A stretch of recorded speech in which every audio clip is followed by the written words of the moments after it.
exacto, un problema de integración. Bueno, es que yo siempre he escuchado que no hay programas perfectos, obviamente, y que iniciar estos errores. Sin embargo, como la tesis de que tú, por ejemplo, vas creando componentes muy pequeños que vas probando pruebas unitarias o de integración, y tras cada componente va haciendo esas pruebas, deberías llegar a un nivel donde no haya errores, ¿no? O al menos. Bueno, recuerdan que hablamos que hay diferentes tipos de errores.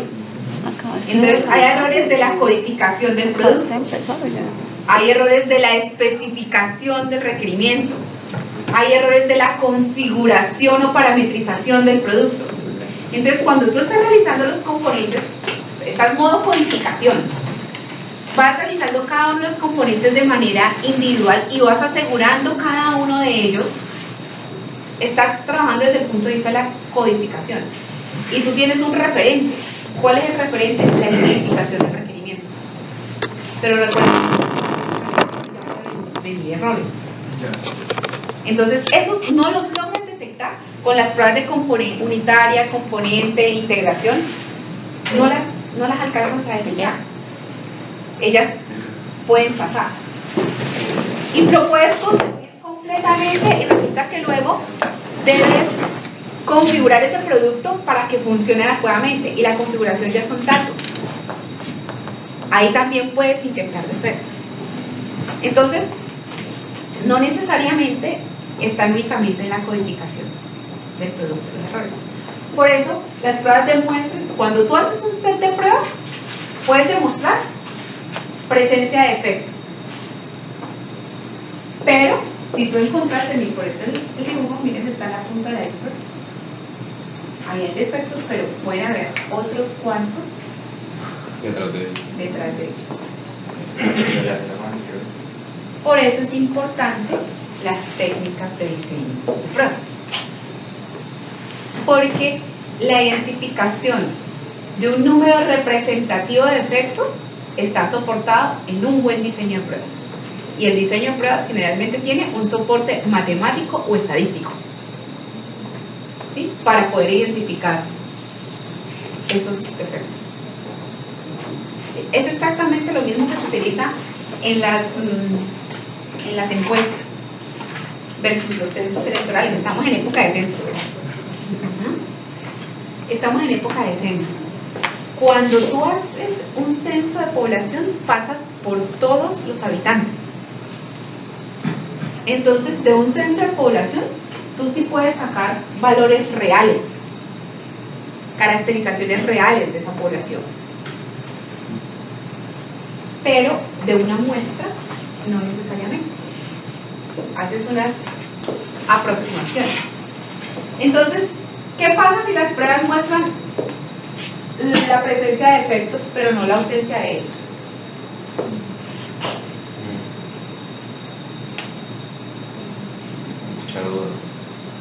Claro, no necesariamente tú puedes garantizar 0 errores.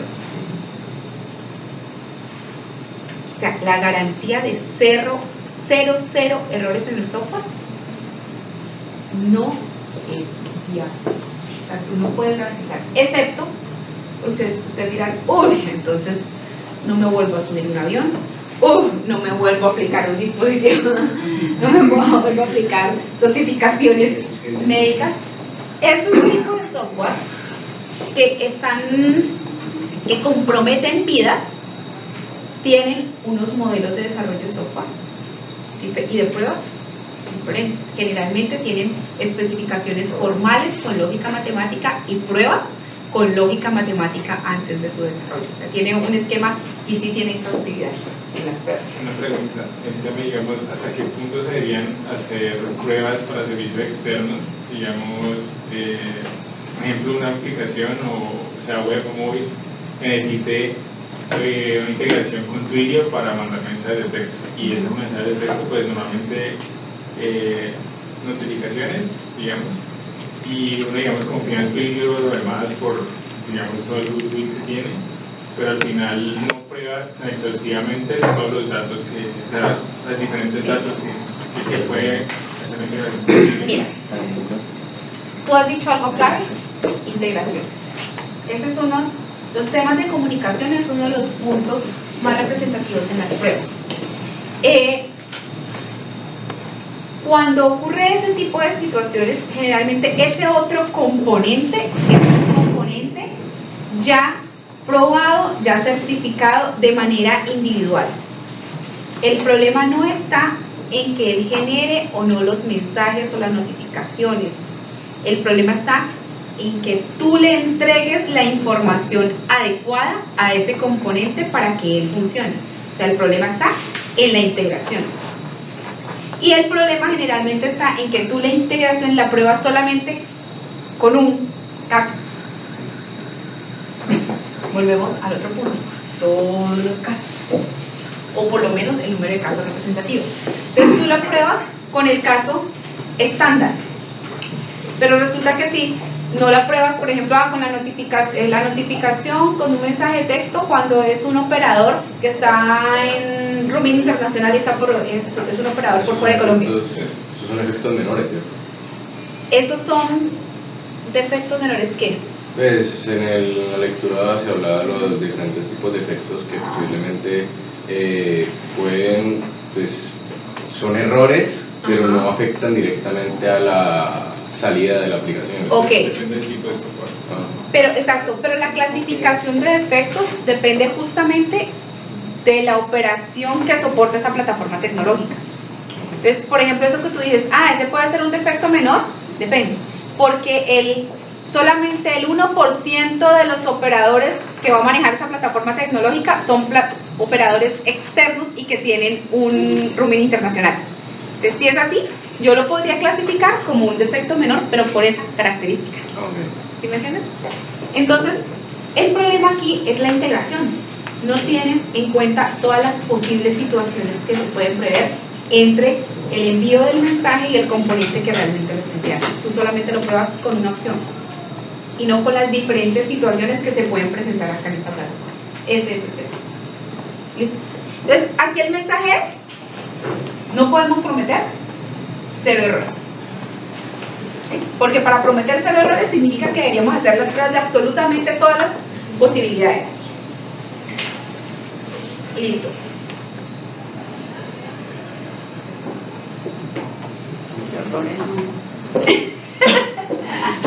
Las pruebas exhaustivas no existen. ¿Qué se refiere a eso directamente? Bueno, vamos a utilizar el ejemplo del censo. ¿Cada cuánto se hace censo en Colombia? ¿Cada 4 años? No. No. Cada que creen que lo necesitan. 13 años, dice pasó. Exacto, son 13 años. Antes creo que 20 años atrás. ¿Por qué cada tanto tiempo? Es muy costoso. Porque es muy costoso. Y eso que se supone que con nuestro nuevo método están bajando los costos, aunque yo tengo dudas todavía de este censo. ¿Virtual? No el virtual, sino el presencial distribuido en el tiempo. Porque generalmente la gente se mueve. Miren, para no ir más allá, yo vivo con mi esposo y con mi hijo. Mi hermano vive con su esposa en otro lugar y mis papás viven en otra casa, ellos dos. Pero esa casa donde ellos viven es una casa que frecuentamos. Yo voy casi todos los días a almorzar, mi hermano también, los fines de semana. Entonces ellos sienten que la familia somos todos. Y entonces el día del censo, papi, te llegó la citación del censo. Ay, sí, hijos, me tienen que dejar todos los datos para poderlos censar.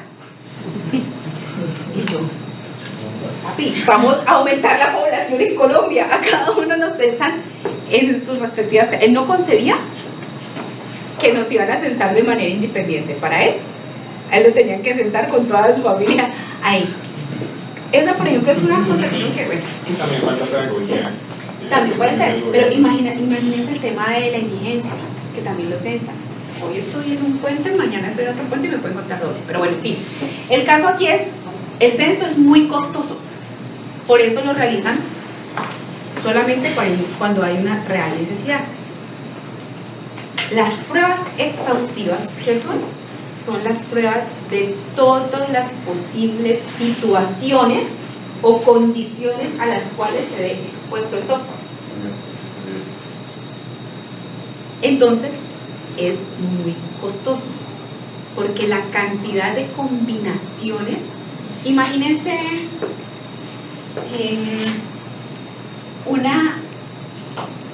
un software, solamente un software de otorgamiento de créditos en un sector financiero. Les estoy hablando de casos reales en el sector financiero. El software de otorgamiento de créditos es como un motor de reglas que, dependiendo de muchas variables, alrededor de unas 30 variables, de si eres soltero, de tu tipo de empleo, del salario, de tu estrato social, de qué condiciones tienes, una cantidad de variables, determina cuál es el valor viable que te puede prestar en un crédito. Alrededor de cerca de 30 variables, cada una cantidad de valores, quedan alrededor de 24.000 casos de prueba.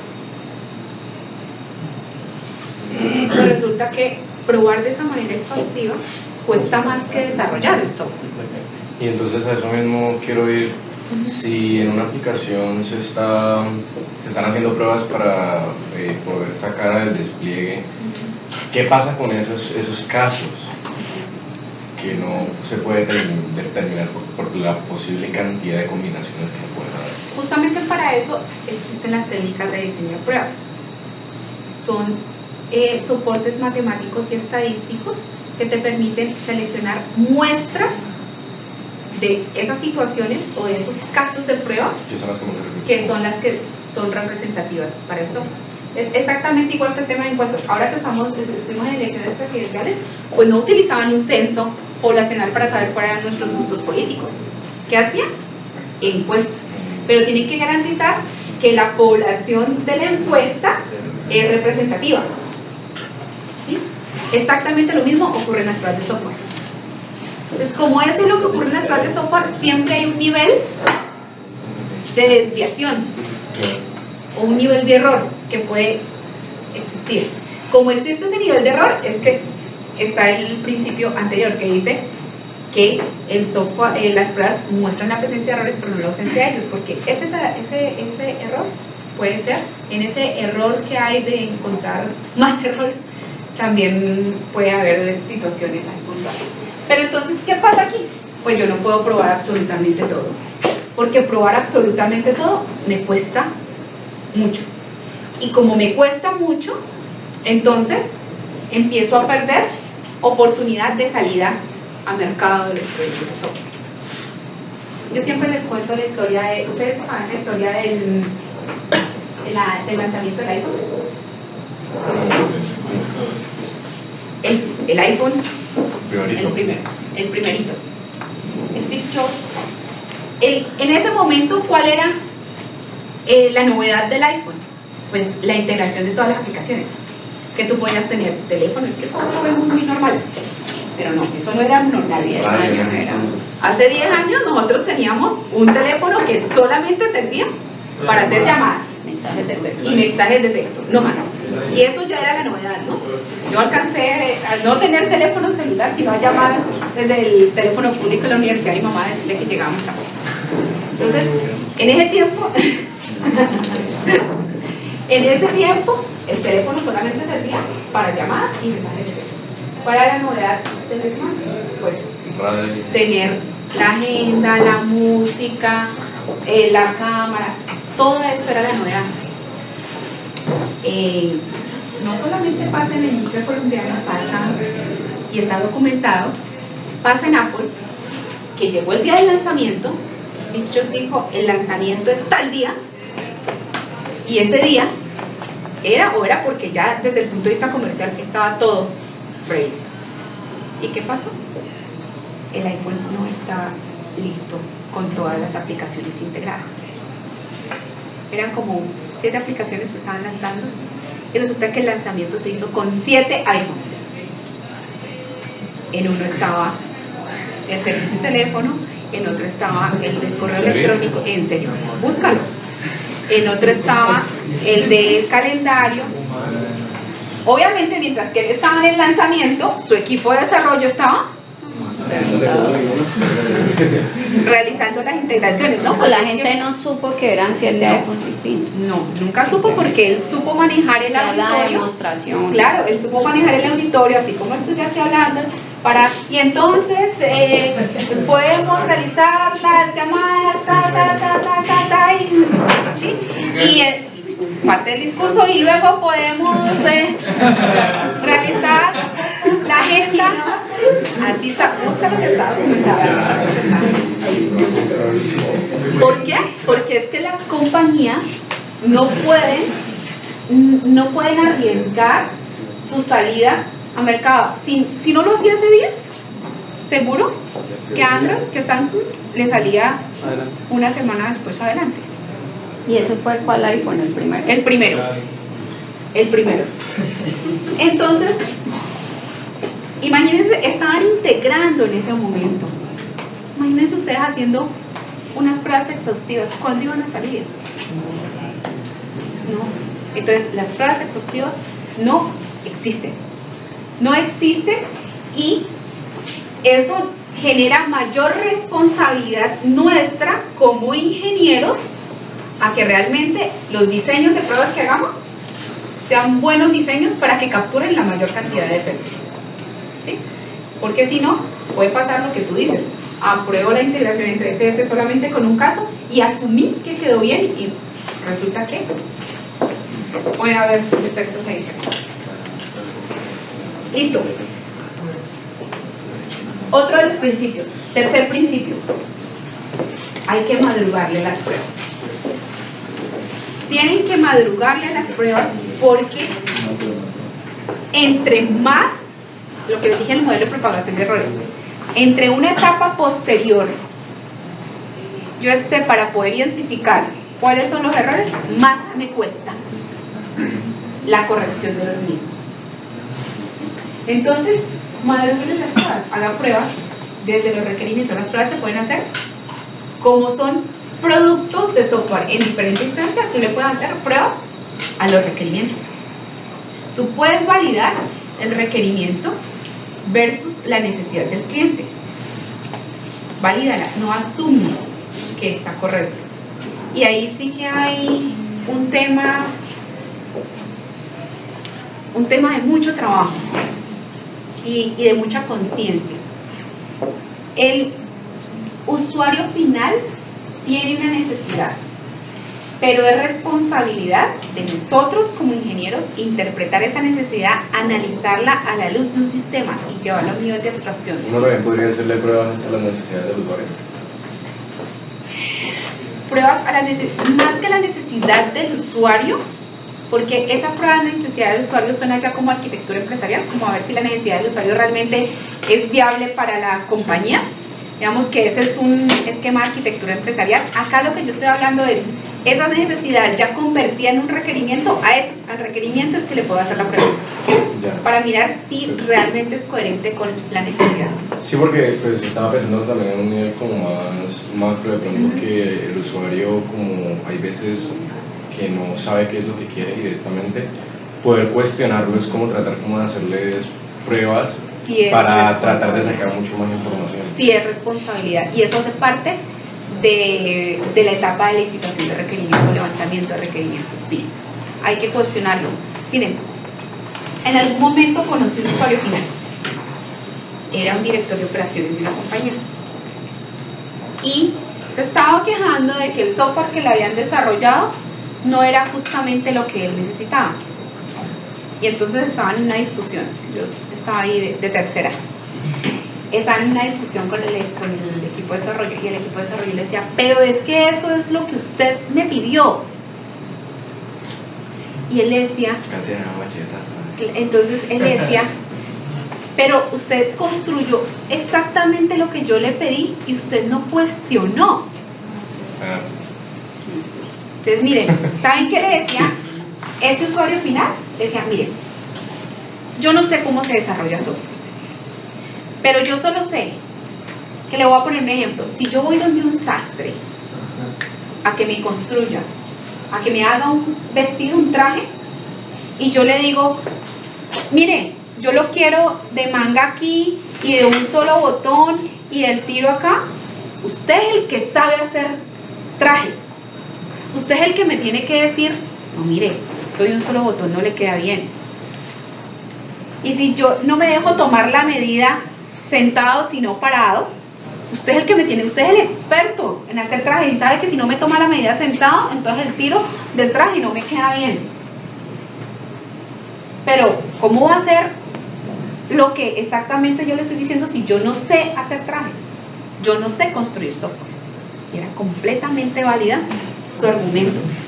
Y se los digo porque muchas veces caemos en esas situaciones en las que decimos, yo estoy haciendo lo que el usuario me está pidiendo. No, nuestro nivel de responsabilidad es más allá, porque nosotros tenemos que pensar en un nivel de abstracción para que ese software sea viable para todos, que sea extendible en el tiempo. O sea, nuestra labor es diferente a hacer lo que exactamente me están pidiendo hacer. Entonces ahí es completamente válido lo que tú dices. ¿Ya? Entonces, hay pruebas desde la especificación de requerimiento, hay pruebas a la arquitectura y diseño del producto. Eso lo que les está diciendo es, eso no significa de que para que existan las pruebas debe haber un rol de pruebas necesariamente, o una persona o un cargo de pruebas, no. Nosotros nos tenemos que poner el sombrerito de pruebas en la medida en que estamos en cada una de las etapas del proceso. ¿Sí? Por eso existen técnicas de pares cuando se diseña la arquitectura para probar que la arquitectura quede bien. Es decir, la calidad del software no se inyecta solamente porque exista una persona que pruebe, porque en realidad la calidad del software también está dada desde el diseño y desde el diseño y el desarrollo del mismo producto.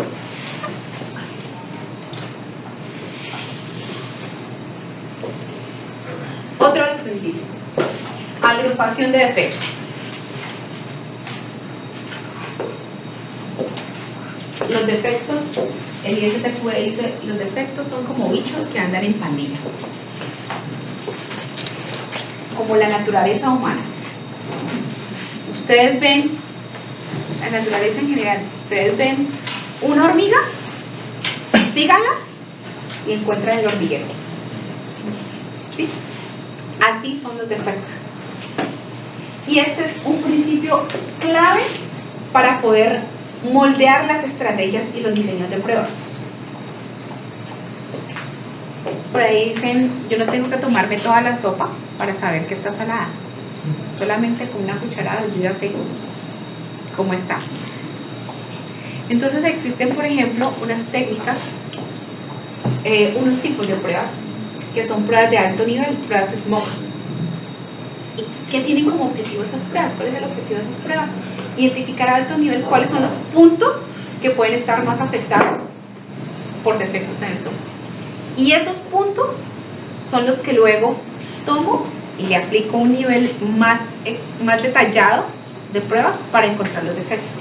¿Por qué? Porque los defectos vienen agrupados. Piensen en algún software que ustedes hayan desarrollado. Si tú encuentras un error en esa integración, busca las diferentes condiciones que ahí vas a encontrar los diferentes errores que hay. ¿Sí? ¿Estamos? ¿Preguntas con este? ¿No? Hay otro principio. La paradoja del pesticida. Volvamos a pensar en los bichos. Están agrupados, pero además tienen una particularidad y es que se pueden volver inmunes. ¿A qué? A un pesticida. ¿Cuál es el pesticida? Las pruebas.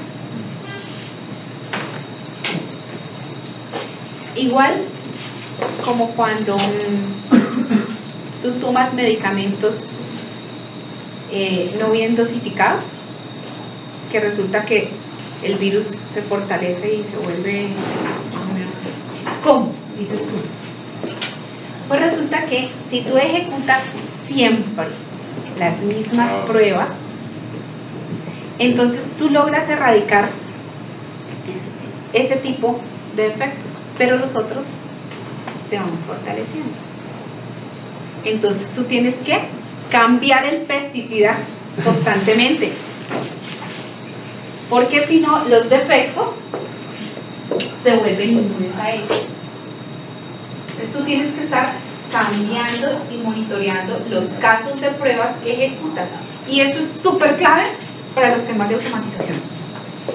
Tú puedes, la automatización está fundamentada en que, como las pruebas son muy costosas, como tú no puedes realizar pruebas exhaustivas, pues si las haces manuales, peor aún.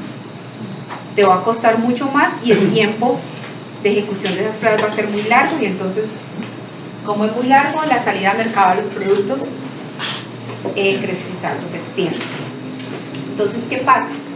Se crean unas automatizaciones, unos robots para ejecutar esas pruebas. Pero esos robots están soportados ¿en qué? En casos de prueba. O sea, yo en realidad lo que hago es programar los casos de prueba. O sea, que mi especificación de ese desarrollo son los casos de prueba. ¿Sí estamos? Entonces yo dejo esos casos de prueba listos. A esos casos de prueba los dinamizo con unos datos que les entra para que ellos se ejecuten de manera automática y empiecen a encontrar los defectos. Pero ¿qué pasa si yo siempre dejo corriendo las mismas pruebas automatizadas? Exacto, ya se limpia esa parte del software y quedan bugs por ahí en otros lados del código. Entonces es importante tener en cuenta que siempre hay que modificar los casos de prueba. Por lo tanto, mantener las automatizaciones, porque de lo contrario, los bugs pueden empezar a ser inmunes a ellos. En esos modelos de integración continua, donde las automatizaciones se ejecutan de manera automática cuando se sube el código fuente a un repositorio, ahí es clave estar cambiándolos constantemente.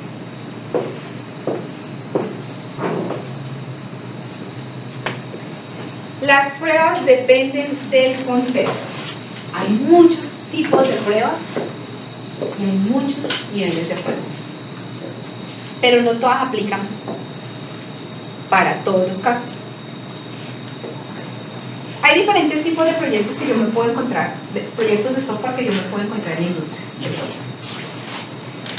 El más evidente, yo creo que para ustedes, es el desarrollo de un nuevo producto. Es decir, yo soy una compañía que tiene unas necesidades, especifico unos requerimientos y solicito, contrato un equipo de desarrollo, una empresa de desarrollo, para que desarrolle un producto de software basado en mis necesidades con la tecnología y la experticia que ustedes tienen, que es lo que ustedes han estado haciendo en Proyecto Integrado. Sí, es ese modelo. Pero existen otros dos tipos de proyectos. Existe unos tipos de proyectos donde el software ya existe y funciona y actualmente soporta tecnológicamente una compañía, como un banco, como una clínica, como una universidad, como el sistema de registro de la universidad. Y lo que hay que hacer, y los contratan a ustedes, ¿para qué? Para hacerle nuevas funcionalidades, para crecer las funcionalidades de ese software. Pero cada vez que crecen eso, ustedes hacen una funcionalidad, exacto, y la integran al producto, e integrar eso al producto, ¿qué pasa? Puedo generar más fallas. Puedo generar fallas, puedo integrar bugs. Entonces, esos son proyectos de mantenimiento, software que ya está en operación y que el ingreso de nuevas funcionalidades implica un tipo de pruebas. Pero hay otros, y son productos de software de fábrica que ya están listos, desarrollados para un sector específico, tipo el sistema de registro académico de la universidad, ¿no? Es un producto comercial, el producto de la universidad, o un sistema lo que pasa es que el sistema operativo es software base. No, Es aquel sistema que soporta un modelo de negocio en una organización, por ejemplo, un CRM, un SAP, por ejemplo. Exacto, que maneja todo el tema de los sistemas financieros, un ERP. Un SAP, exacto. Un sistema de nómina. ¿Sí? ¿Qué pasa con esos clientes? Son de implantación.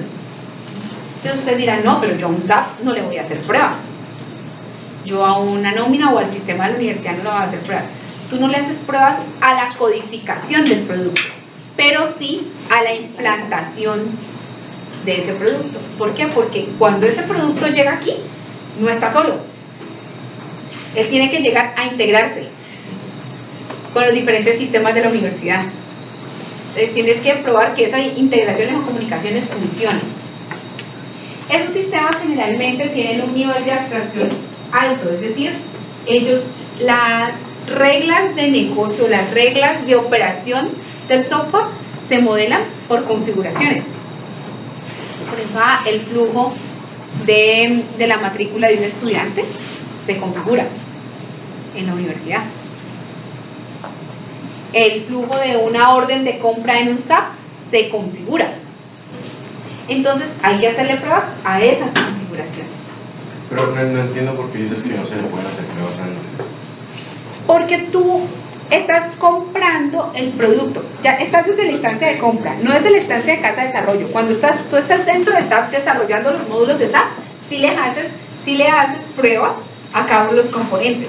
Pero si tú ya estás comprando el producto, tú no le vas a hacer pruebas a que la pantalla X guarde información, porque eso ya está probado y por defecto es lo que te garantiza que el software sea comercial. Okay. Tú lo que tienes es que probar que realmente las funciones de la organización se amolden a ese sistema. ¿Sí? Eso es lo que realmente pruebas. Entonces, las pruebas en esos tres tipos de proyectos son diferentes. En este proyecto de desarrollo hay un enfoque más alto a probar cada uno de los componentes de manera individual y a las pruebas unitarias y de integración. En el de mantenimiento aparece una prueba que es la de regresión, que ahora vamos a mirar con mayor detalle. Y en los de implantación, esas pruebas a la integración y las configuraciones. Entonces, las pruebas se adaptan dependiendo del contexto, dependiendo del tipo de proyecto que sea, dependiendo de la cantidad de errores que yo estoy encontrando. O sea, yo no voy a realizar, en la medida en que yo voy realizando las pruebas, más bien, voy identificando estrategias para ir mitigando esos errores. Yo no puedo tener un algoritmo exactamente, digamos que predecible de cómo voy a realizar las pruebas, porque depende de cómo estén saliendo los errores y cómo se esté comportando el software. Entonces, un plan de pruebas, un diseño de pruebas se puede moldear. Resulta que tú diseñaste 50 casos de prueba y cuando hiciste la primera prueba SMOC te diste cuenta que esta parte del software está estable, entonces tienes que quitar posiblemente unos casos. Entonces todo se tiene que ir moldeando dependiendo de qué sea lo que necesites realmente en eso.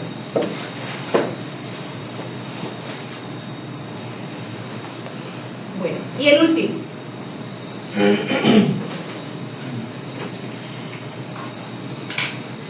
La falacia de ausencia de errores. Si no hay más preguntas, significa que todos entendieron la clase. Casi. Las preguntas suelen pasar, generarse cuando uno ya está por... Exacto, eso significa que el hecho de que no hayan aparecido errores no significa que el producto esté con calidad. Puede ser que el hecho de que no haya preguntas no significa que ustedes entendieron la clase. Puede ser que estaban muy tímidos y no quisieron preguntar. Y no podemos asegurar realmente que es ausencia de errores como tal. Listo. Psicología de las pruebas. Eso también es de este poema. Yo creo que ustedes, en la medida en que van avanzando en sus semestres, van creciendo algo que es típico en los ingenieros de sistemas. ¿Qué es? El ego. Para que vean, lo tenía súper claro. Increíble. Yo que estaba pensando en la abstracción. ¿Ah? Yo estaba pensando en La capacidad de abstracción. El ego, no, es que No, este está jodido ya. el ego, no. Es, por eso se llama la psicología de las pruebas. El ego. El ego de nosotros los ingenieros de sistemas es algo que, de hecho, es de película. Ustedes ven en las películas el tema de los egos. Entonces, ¿qué pasa con el tema de un proceso de pruebas de software? Se convierte en una lucha cuerpo a cuerpo entre desarrolladores y testers. ¿Por qué se concibe mal concebido las pruebas de software como mostrar las fallas que tú estás teniendo y se hace de manera personal más que al proceso y al desarrollo? Es que estás fallando en. Entonces se convierte justamente en una lucha cuerpo a cuerpo. ¿Cómo evitarlo? ¿Cómo se les ocurre que puede evitarlo? Referenciar más el software y a los procesos. ¿Qué más?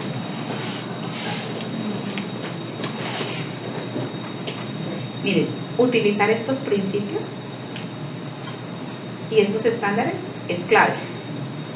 Porque la razón por la cual se está reportando el defecto es porque hay un marco de referencia. No es porque Patricia lo está diciendo, porque Juan David lo está diciendo, porque cualquiera de ustedes lo está diciendo, sino porque hay un marco de referencia. Y porque tenemos que cambiar el modelo a que no es que se esté mostrando el error en una persona, es que se está buscando un software de calidad y se está evitando problemas en la operación del software. Esto, el tema de pruebas de software es de industria y es un estándar reconocido y exigido, cada vez más exigido. Ustedes pueden ver y pueden investigar, pero las empresas en el Silicon Valley, si tú no tienes una práctica clara de pruebas automatizadas, no eres apto para este tipo de industria a este nivel de trabajo. Porque tú tienes que tener todo el tiempo, tienes que ir asegurando el tema de calidad. Y porque el problema de los errores en el software no está dado porque tú cometas un error, sino porque ahora, como es una industria, los problemas más graves están en ¿qué?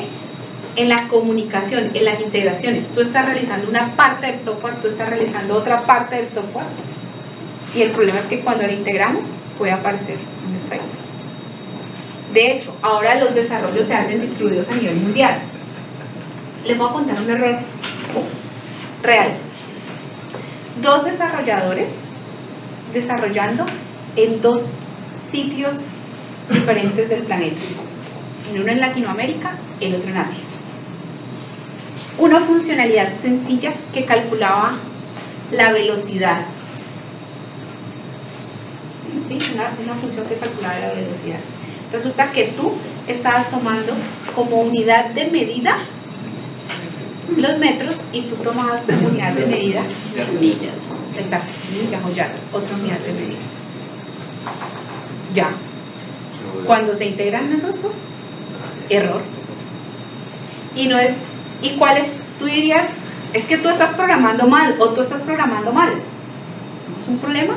En la integración, posiblemente en la especificación que no especificaba claramente cuál era la unidad de medida. Y como esos, han habido errores que han sido evidenciados ya en la operación de un software. Entonces, no es porque estemos cometiendo un error, es porque realmente en los temas de comunicación, cuando nos convertimos en industria, en la comunicación se pueden aceptar esos defectos. Características de un buen tester: curiosidad y enfoque al detalle. Esa es una de las características claves. No dejemos pasar esas diferentes situaciones. Pensemos siempre, pongámonos siempre del lado de quien está utilizando el software.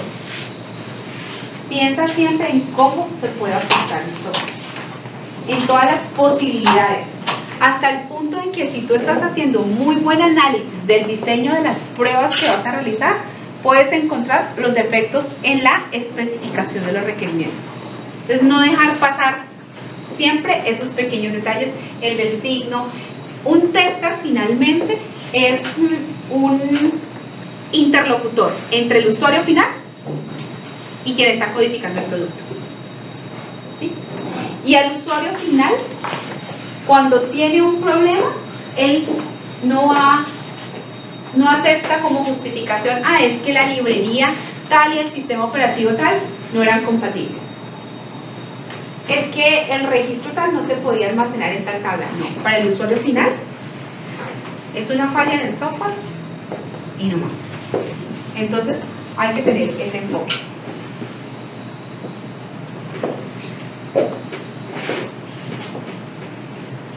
Pesimismo orientado a cubrir ocurrencias poco comunes. Nuestro amigo Camilo dijo, lo que pasa es que ¿cómo hago yo cuando tengo una integración de un mensaje de texto? Si yo siempre verifico como una opción o una transacción para que el software realmente despliegue el mensaje. Pero ¿qué pasa con esas situaciones que son poco comunes? Esas no las veo. Porque generalmente aquí hay que cambiar un poquito el chip. Cuando yo estoy desarrollando el software, lo estoy desarrollando para que funcione. Entonces, tengo en cuenta las condiciones estándar. Cuando yo estoy probando, tengo que garantizar tanto las condiciones estándar del software como las ocurrencias excepcionales, las ocurrencias de excepción. Y ahí es donde se encuentra la mayor cantidad de errores. Entonces, justamente, este principio, digamos que esa característica es, piensa en eso que está fuera de lo común para poder encontrar esas opciones de casos de prueba. Ahora, hay que encontrar un término intermedio, ¿no? Porque tampoco es que te vayas al otro lado a buscar unas situaciones que son extremas y que posiblemente nunca ocurran en el software. Yo les cuento una forma que tenemos nosotros para evitar o para garantizar ese equilibrio. Generalmente, en pruebas de software, uno de los puntos más, digamos que de mayor reto que tenemos es encontrar los datos para realizar las pruebas. Imagínense en el sistema que yo les decía hace un momento de otorgamientos de créditos, encontrar una base de datos, personas con toda cantidad de características, ¿sí? Eso es un reto grandísimo. Entonces, lo que hacemos generalmente es que solicitamos copias de datos de producción a los ambientes de pruebas. O sea, nos traemos los datos de la operación del software, cuando el software está en mantenimiento. Nos traemos datos reales, obviamente con procesos de transformación y demás, por tema de privacidad de datos, que llegan a esta base de datos.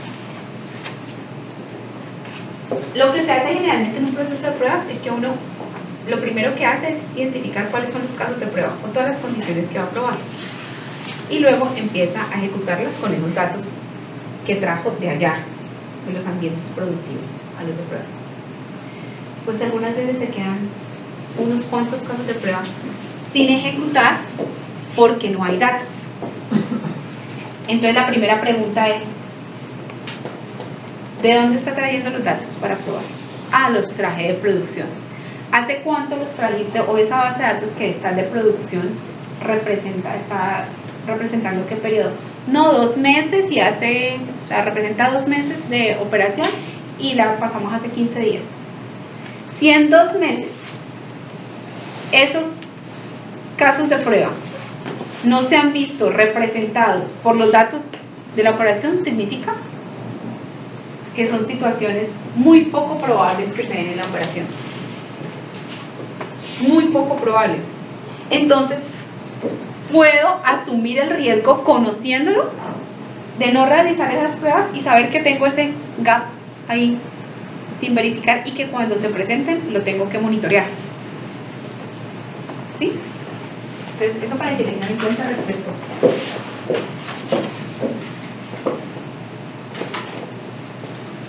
Bueno. Y el otro es evitar los teléfonos rotos. Esa es otra de las psicologías de las pruebas. Cuando estoy en rol de test. Evita el teléfono roto. ¿Cuál es el teléfono roto en un rol de prueba? En un rol de test. Generalmente, como se opera una situación, o sea, como se trabaja en una situación de estas, es el software ya está desarrollado y yo realicé un diseño de pruebas y empiezo a simular, sea manual o automáticamente, esas pruebas en el software, a operar. Y cuando encuentro un defecto, yo tengo que registrar ese defecto para que el equipo de desarrollo lo corrija. ¿Dónde está el teléfono roto? En ese mensaje o en ese registro que yo hago del defecto. Si yo no lo hago bien, si yo no registro bien, si yo no digo en dónde encontré el defecto, qué condición estaba ejecutando cuando ese defecto se presentó, con qué datos se realizó, ¿sí? Y en qué ambiente, pues yo puedo estar generando un teléfono roto y eso hace que se demore mucho en las correcciones de los defectos. Y exacto, inclusive se pueden inyectar más errores. Entonces, aquí hay un tema de comunicación clave en el registro de defectos. Y finalmente, ¿cuál es el objetivo? Hay que ver las pruebas como una actividad constructiva, no destructiva. Porque cada vez que estoy encontrando un defecto, lo que estoy haciendo es evitando que salga a producción. Y eso es difícil en realidad de cambiar el switch, porque entonces tenemos situaciones en las que, ¿cómo vas en las pruebas? Mal. ¿Y por qué? Muchas pruebas. Al contrario, o sea, si estás en pruebas, estás bien. Si estuvieses en producción, sería fatal. Pero estás en pruebas, significa que estás detectando defectos, significa que si se corrigen adecuadamente, pero cuando tienes el rol de prueba, ¿no? Cuando tienes el rol de desarrollador, cuando tienes el rol de desarrollador y el proyecto hay que entregarlo el otro día, obviamente estás en la mala. ¿Estás qué? Sí. ¿Listo? Bueno, con todo esto, yo les pregunto, ya vimos que era aseguramiento de calidad, que eran las pruebas, pero tengo que asegurar la calidad de software. Viendo todo lo que hemos visto hasta el momento, ¿qué es para ustedes calidad de software?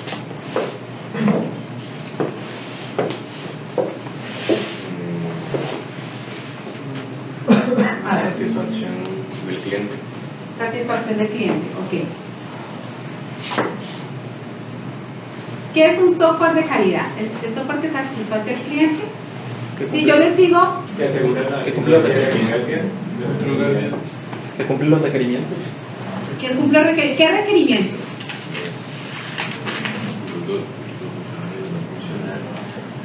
Ah, los técnicos, los funcionales, ¿qué más? ¿Y cuáles son los requerimientos no funcionales? La restricción en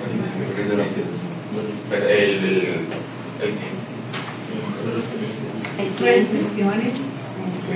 Los no funcionales son los de calidad, Restricciones del cliente. que pueden ser restricciones sobre el software. Pues miren que, imagínense, ustedes vieron ese tema de la lucha cuerpo a cuerpo, ¿no? Imagínense si yo voy a entregar un software y me dicen, no, es que su software no es de calidad. ¿Cuál sería la pregunta de ustedes? Bueno, ¿qué es entonces un software de calidad para ustedes? Pues esa discusión se generó durante mucho tiempo porque no teníamos claridad de que era un software de calidad. Entonces, hay una norma que se llama la norma ISO 25000, antes se llamaba la 9126, la ISO, que logró estandarizar el concepto de calidad de software. 25000. Tiene una parte que se llama los atributos de calidad. Yo creo que eso sí los vieron ustedes. Todavía no. ¿Todavía no? Ah, bueno. Entonces, se los cuento. 8 atributos de calidad. El primero, un software de calidad es un software que es funcionalmente adecuado. O sea, la primera característica es la adecuación funcional.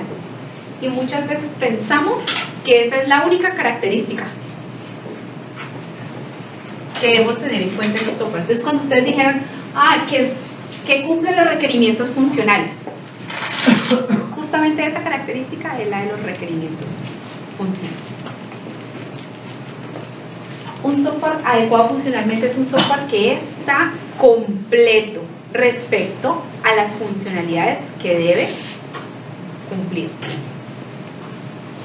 Que está completo, es decir, que si a mí me dijeron que hiciera 5 acciones ese software, que tiene que guardar, que tiene que mostrar un reporte, que tiene que ingresarlo en un log y además enviar un mensaje de texto, que esas 4 las hizo completas. No hizo 3 ni 2, sino las 4. Y adicional a eso, que las hizo correctas. ¿Sí?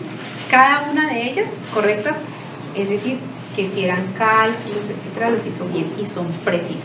Esa es la adecuación funcional, completitud y correctitud de las funcionalidades para las cuales está previsto ese software. Y ustedes dirán, eso es relativamente fácil. No tanto, porque está el problema de la especificación de requerimientos. Para la completitud, sobre todo, está el problema de la especificación de requerimientos.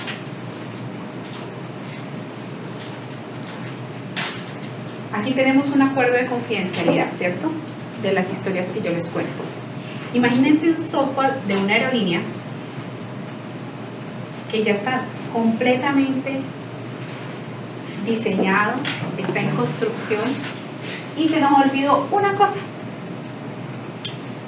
En la especificación, ni siquiera en la construcción, porque por más pruebas que tú tienes en la construcción, se nos olvidó generar el reporte que se envía a la empresa de transporte para ir a traer a la tripulación. ¿Y por qué se nos olvidó el reporte? Porque el reporte no es, en el software anterior no era una acción humana, sino que era una integración interna que se generaba. Entonces, ¿qué pasó ahí? El software no es completo, se le olvidó una funcionalidad. Piensa en una entidad de salud, esas que realizan las autorizaciones médicas por sistema IBR, que es el de audio respuesta. Listo, va a salir a producción todas las integraciones de todos los sistemas, o resulta que no hemos realizado la integración con el IBR y resulta que el 80% de los usuarios que utilizan esa entidad de salud solicitan la autorización por el canal. Entonces, un problema de completitud, y eso es un problema en la característica funcional. O sea, un software debe ser adecuado, correcto y completo funcionalmente para que cumpla con esa característica que es la de funcionalidad, calidad funcional. Pero bueno, pueda que el software esté funcionalmente adecuado, completo, correcto. Pero además tiene que comportarse de manera también adecuada en los tiempos y en el uso de recursos. Entonces, de nada a mí me sirve que el sistema de audio de respuesta ese que le está comentando funcione adecuadamente, mande la información que es, si cada llamada se toma más del tiempo establecido. Eso generalmente es un web service de integración.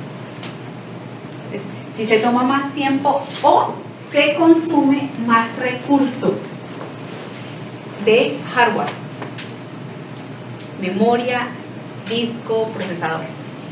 Porque si se consume más recursos, ¿qué pasa? No puede convivir con otras aplicaciones y tumba otras aplicaciones. Esa es otra característica que hay que tener en cuenta.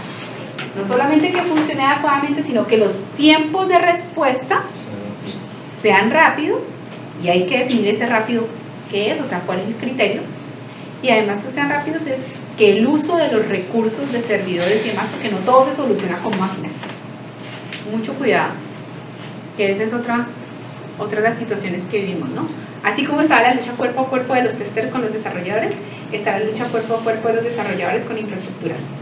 Póngale más máquina para que eso funcione. Está mal. Entonces, esa es otra característica, la eficiencia en el desempeño de las aplicaciones. Ya las aplicaciones no solamente tienen que funcionar, sino ser rápidas. Bueno, compatibilidad. Esa es otra de las características. Un software debe ser compatible, debe poder coexistir con otras aplicaciones. ¿Qué pasa ahí en la compatibilidad? Yo debo poder comunicarme con otros sistemas. Si cualquier organización finalmente tiene un ERP, un sistema que maneja todo el tema financiero. Se llame SAP, se llame Oracle Business Suite, se llame el Caleño, el Uno Enterprise, lo que sea. Cualquier software debe tener ese tipo, cualquier organización debe tener ese tipo de software. Si yo tengo cualquier software, otro software que no maneje el tema contable, sino por ejemplo el de las universidades, que es el que maneja el core de registro académico, pues debe tener una interfaz de comunicación con ese software financiero. Y es mejor, si yo soy un software de universidades famoso, pues que tenga mis puertas de comunicación estándar con los sistemas financieros más famosos, con el de Oracle, con el de SAP, ¿sí? Si yo soy un software de sistema de nómina, pues también debería tener mis compuertas o mis integraciones claves con esos sistemas financieros más famosos. Entonces, la compatibilidad o la coexistencia o interoperabilidad con los sistemas es justamente eso, poder comunicarme con esos tipos de software. La usabilidad. ¿Qué es ese tema de la usabilidad? Eso sí lo han escuchado.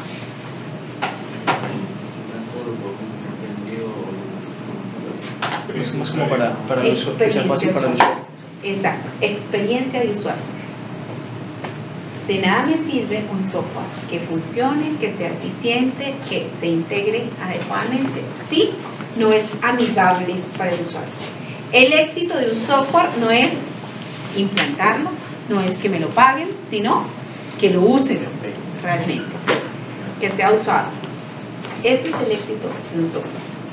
Entonces, la usabilidad es aquella característica de calidad que busca que un software sea fácilmente operable, fácilmente operable, que sea fácilmente aprendido, ¿sí? Por una persona. Generalmente lo que hace es mirar el entorno en el cual se utiliza ese software para facilitar esas funcionalidades. Listo. Confiabilidad. Esa es otra de las características de calidad. ¿Qué es la confiabilidad? es la capacidad de tolerancia a fallos y de recuperación que tiene el software. Ustedes han ido al cajero de Bancolombia y resulta que en la mitad de la transacción falló y se apagó el cajero. ¿Ustedes están tranquilos o no están tranquilos? No, yo sí estoy tranquila, porque siempre que me ha pasado, la transacción no ha sido exitosa, entonces se reversa. Porque es un sistema confiable. Ahora, ¿no? Es porque es un sistema confiable. Porque ¿qué hace? La confiabilidad es aquella que me permite que el software sea tolerante a esas situaciones inusuales y que si falla realmente, él se pueda recuperar fácilmente y mantenga la integridad de los datos de las transacciones. ¿Sí? Entonces para eso están los rollback que pueden hacer esos sistemas para evitar que me quedó la transacción a la mitad y los datos me quedan inconsistentes. Entonces un sistema confiable justamente maneja eso, tolerancia a fallos y capacidad de recuperarse rápidamente. Seguridad a nivel de software, no de infraestructura. Eso es otra de las características. ¿Qué es la seguridad como característica?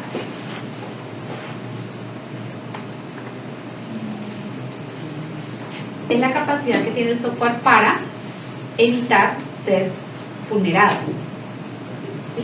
Entonces todos los temas, por ejemplo, de inyección de código, todos los temas de autenticación, ¿sí?, son manejados por esa característica de calidad. Séptima característica, mantenibilidad. ¿Saben qué es este tema de la mantenibilidad? Cuando hay que hacer cambios, no sé, que sea fácil de hacer, no sé, digamos que si se rige sobre reglas y que cambian, no sé, cosas financieras. Exacto, entonces que puedan hacer ese tipo de cambios de manera fácil. Que se pueda, un software mantenible es un software que, primero, es fácilmente de analizar para poder corregir defectos. Y segundo, es fácilmente de extenderlo en el tiempo. ¿Sí? Lo que tú dices. O sea, yo puedo crear fácilmente nuevas funcionalidades. Por ejemplo, una violación clave a la mantenibilidad del software es quemar código. Quemar código. O sea, ponerlo escrito ahí. O sea, no utilizar parámetros, sino código quemado. Eso es una violación a la mantenibilidad. Porque resulta que yo le quemé el código que funcione con el usuario 01 y resulta que el día de mañana el código 01 ya lo utilizo como usuario, sino que hoy cambio toda la parametrización y me funciona con le coloco sus códigos, ya el software no me levanta. ¿Sí? Entonces la mantenibilidad es esta característica, la modularidad del sistema, es todo lo que tiene que ver con los patrones de codificación del producto para garantizar que el producto sea fácilmente extendible en el tiempo.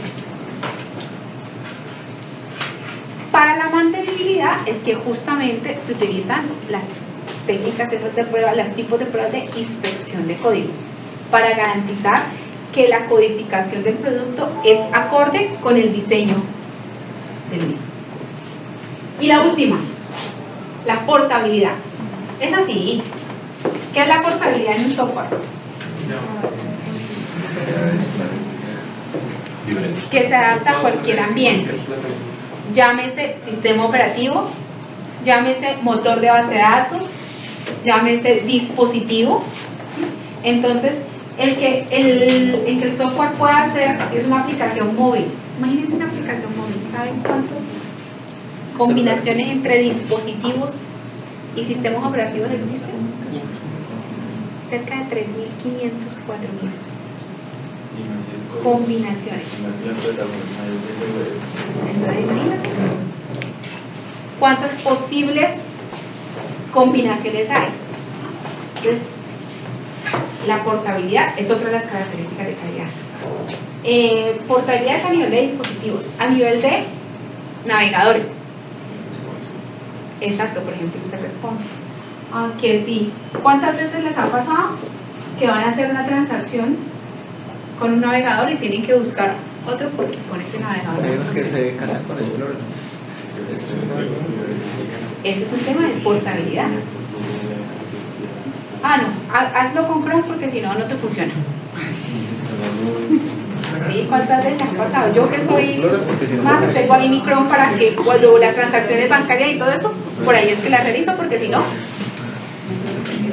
Entonces, temas de compatibilidad. Eso está relacionado con el tema de portabilidad a nivel de navegadores, de dispositivos móviles, de sistemas operativos, de motores de bases de datos.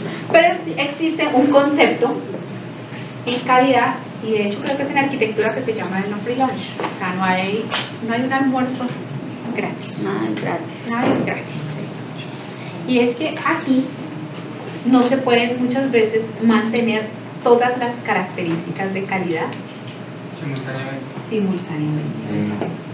Y por eso existe ese concepto de las pruebas bajo el contexto, porque hay que analizar y hay que identificar realmente cuáles son más representativas en unos sistemas que en otros. Por ejemplo, ¿tiene sentido que yo pruebe portabilidad, no sé, en un SAP?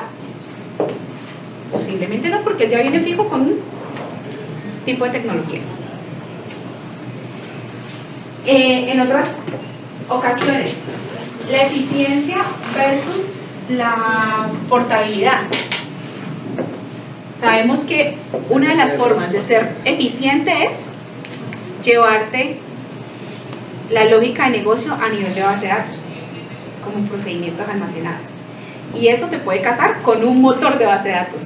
O sea que perdiste portabilidad desde el lado de diferentes motores de base de datos. Entonces, estas características finalmente, esas son las que ya definen que es un software de calidad.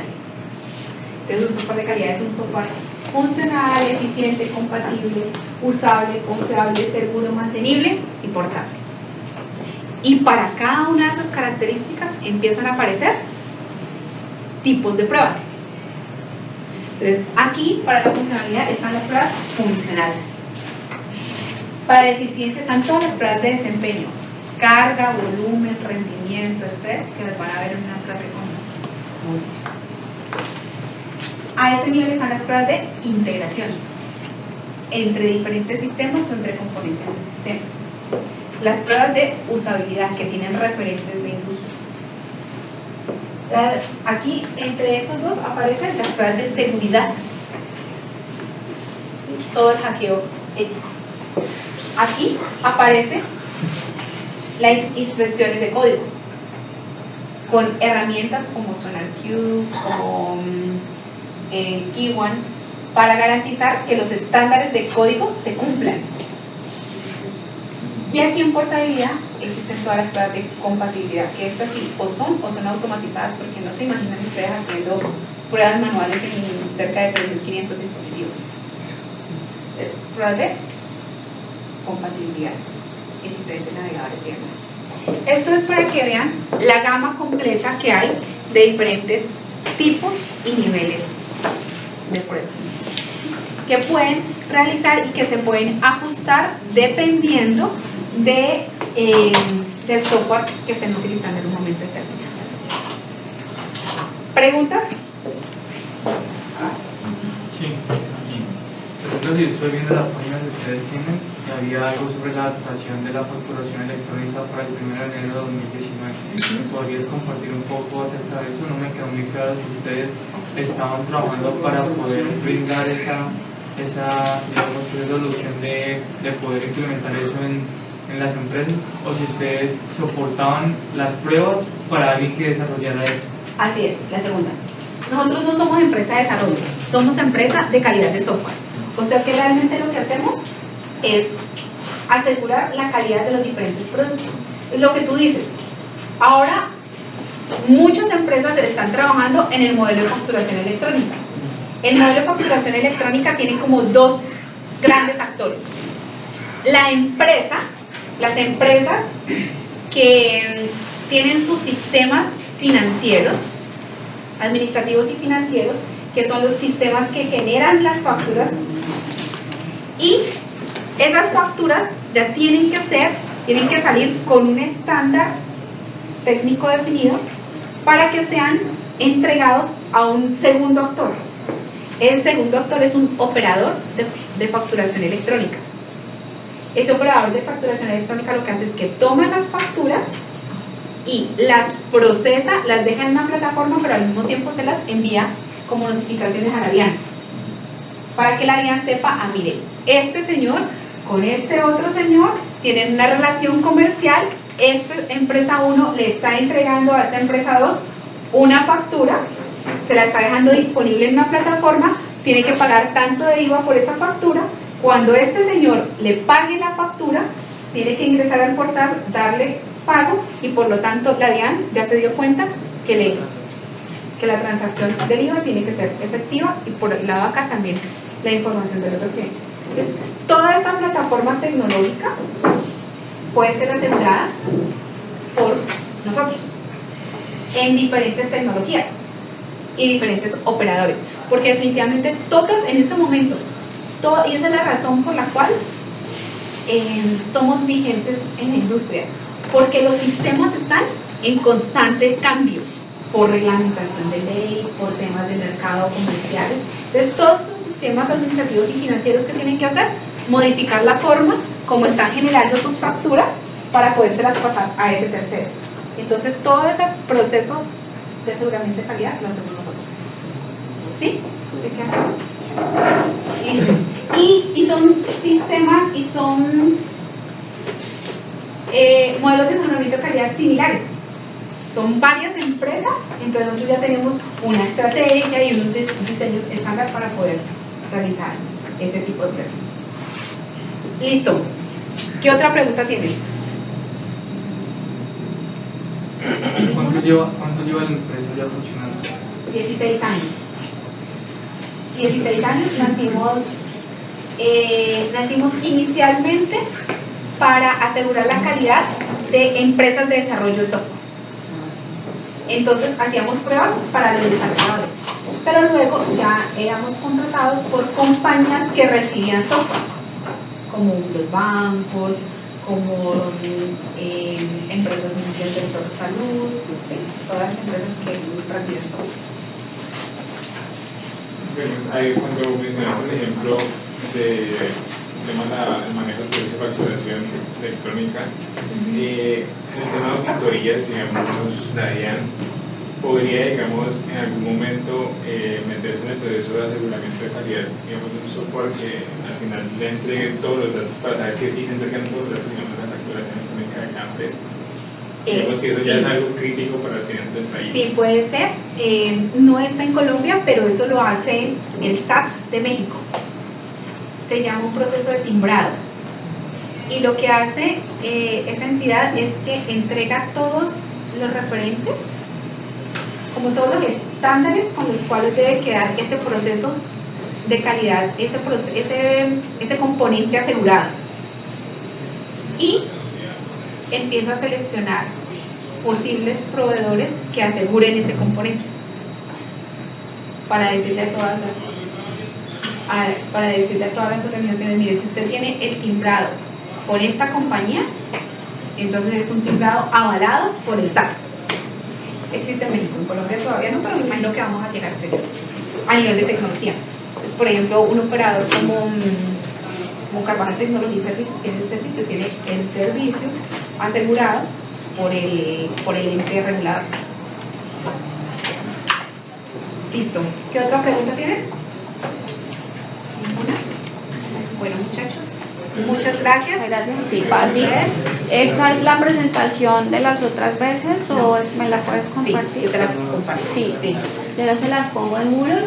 Ya pues, muchísimas gracias. Y entonces este jueves nos vemos, vamos a hacer diseño de pruebas y volvemos a estar con Green.